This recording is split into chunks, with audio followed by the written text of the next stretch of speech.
తొంభైవ కీర్తన 10వ వచనంలో మా ఆయుష్కాలములో 70 సంవత్సరములు అధిక బలమున్న ఎడల 80 సంవత్సరములగును. అయినను వాటి వైభవము ఆయాసమే దుఃఖమే. అవి త్వరగా గతించును, మేము ఎగిరిపోవుదుము అని వ్రాయబడి ఉంది.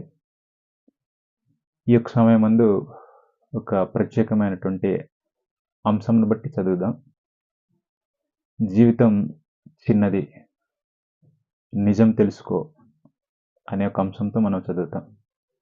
జీవితం చిన్నది, నిజం తెలుసుకో. ఈ యొక్క వచనంలో ఉన్నటువంటి ఆ లోతైన విషయాలను ఈ యొక్క సమయమందు మనము చదువుతాం. మా ఆయుష్కాలంలో 70 సంవత్సరములు అధిక బలమున్న ఎడల 80 సంవత్సరములగును. మన యొక్క ఆయుష్కాలం 70 సంవత్సరాలు, అధిక బలం ఉంటే 80 సంవత్సరాలు.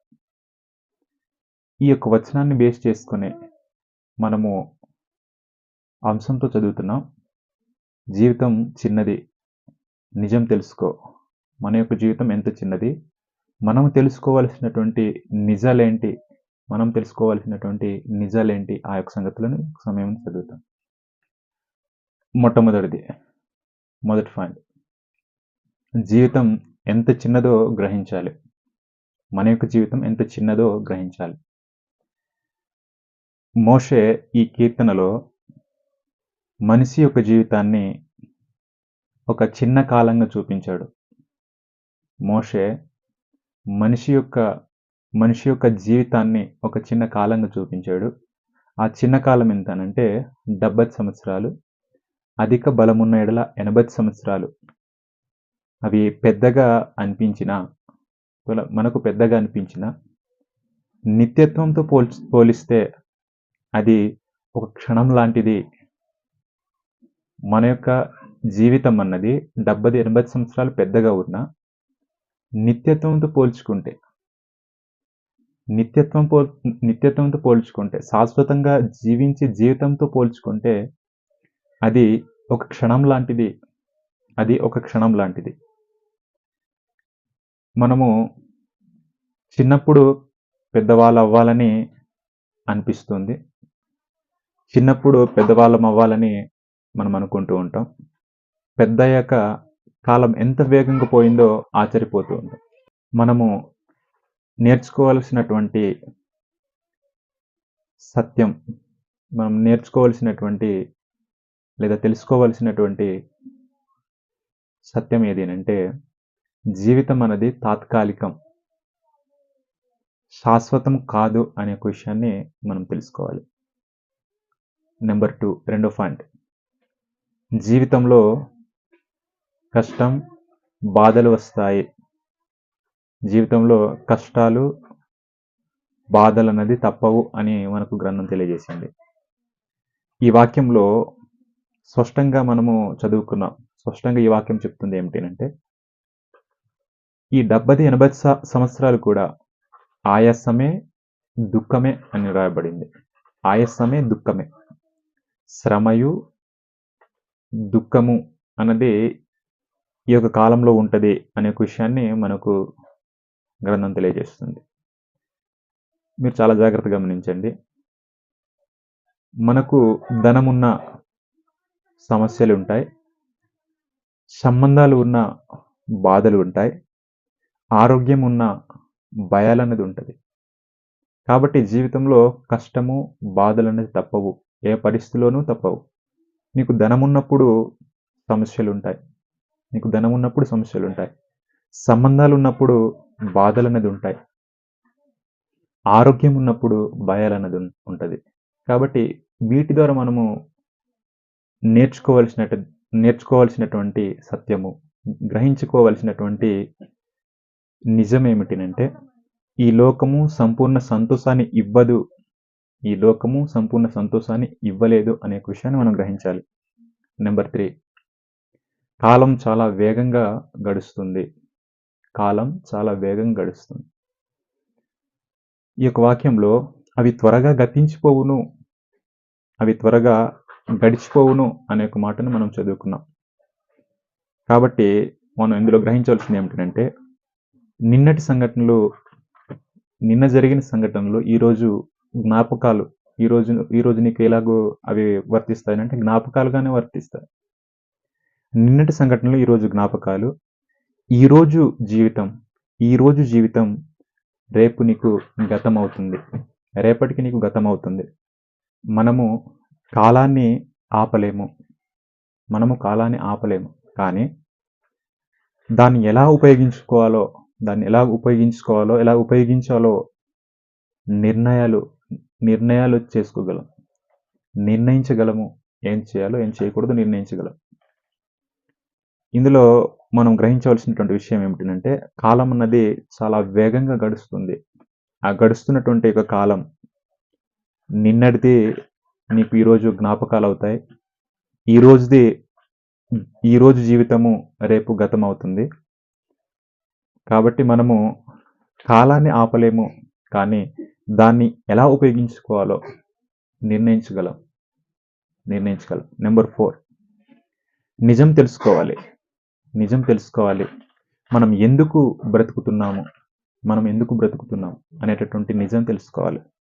జీవితం చిన్నదైతే మనము ఎదుర్కోవాల్సినటువంటి ముఖ్యమైన ప్రశ్న, నా జీవిత లక్ష్యం ఏమిటి? నా యొక్క జీవిత లక్ష్యం ఏమిటి? కేవలం తినడం, సంపాదించడం, ఆనందించడం కోసమేనా? లేక దేవుని చిత్తము నెరవేర్చడానికా? దేవుని యొక్క చిత్తాన్ని నెరవేర్చడానికా? ఇందులో మనం నేర్చుకోవాల్సినటువంటి నిజం, తెలుసుకోవాల్సినటువంటి నిజం ఏమిటంటే, నిజమైన జీవితం దేవునితో సంబంధంలో ఉంది. అనే ఒక నిజాన్ని మనం తెలుసుకోవాలి.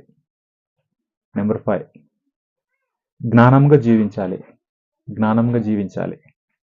జ్ఞానంగా ఎలా జీవించాలి అంటే 90వ కీర్తన 12వ వచనంలో ఈ విధంగా మనకు వ్రాయబడి ఉంటుంది. మన దినములను లెక్కించుటకు మాకు నేర్పుము అనే యొక్క మాటను మనం చదువుతూ ఉంటాం. మన యొక్క దినాలను లెక్కించడానికి మాకు నేర్పుము అనేటటువంటి మాటను మనం చదువుతాం. మన యొక్క దినాలను మనం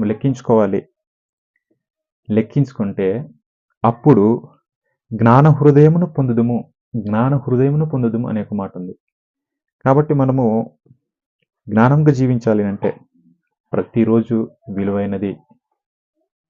ప్రతి నిర్ణయము భవిష్యత్తును ప్రభావితం చేస్తుంది.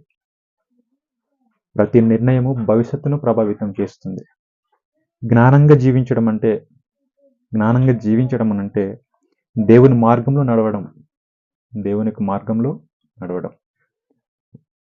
ఇందులో మనం నేర్చుకోవాల్సినటువంటి నిజం ఏమిటంటే, జ్ఞానంగా జీవించడం అంటే దేవుని మార్గంలో నడవటమే జ్ఞానంగా జీవించడం. నెంబర్ 6, మార్పు ఇప్పుడే ప్రారంభించాలి.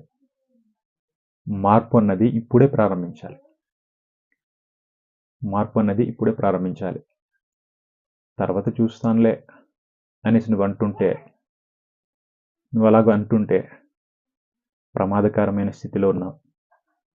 కాబట్టి తర్వాత చూస్తాను అనేది ప్రమాదకరం. రేపు మన చేతిలో లేదు. ఈరోజు మాత్రమే మనకుంది. కాబట్టి మనం తెలుసుకోవాల్సినటువంటి నిజం ఏమిటంటే, మార్పు చేయడానికి సరైన సమయము ఇప్పుడే, ఈ క్షణమే.